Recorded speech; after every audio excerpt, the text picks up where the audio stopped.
One thing a lot of people have asked me to ask you is, how are you going to make this world feel alive? I mean, crowd animation is not as simple as a lot of people think it is. So what went into that design process? Well, on the very low level, the crowd is a full simulation. So I mean, if two cars bump each other on the street, people are aware there's been a car accident.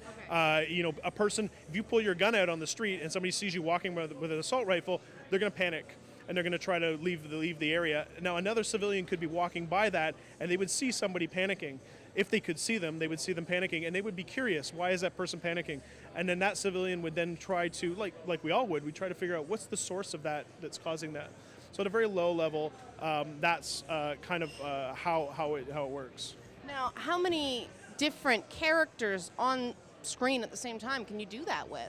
We have on the PS4 and the Xbox One, we have a much higher budget, a couple hundred. It's really? yeah. It's remember, you've got traffic too.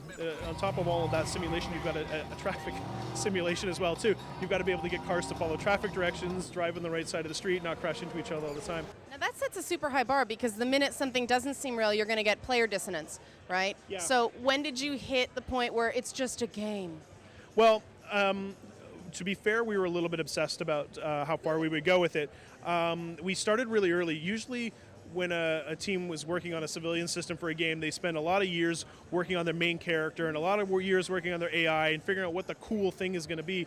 And then somebody goes, we should put some people in our game too, and then they work on it very late.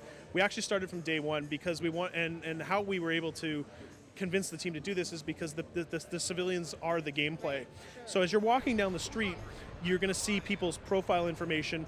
Now, that's not just an indicator of who they are, but sometimes it has other information like their bank account details. You can be music, their car registration, their pass key for their wireless. Sometimes people are related to or communicating with people who are about to commit crimes, and the system will flag that and say there's about to be a criminal activity, or maybe they're involved with more organized crime, and you might be in a position where there was a criminal convoy or something you had to take down. So in Watch Dogs, people have secrets, and these secrets are going to lead you to gameplay.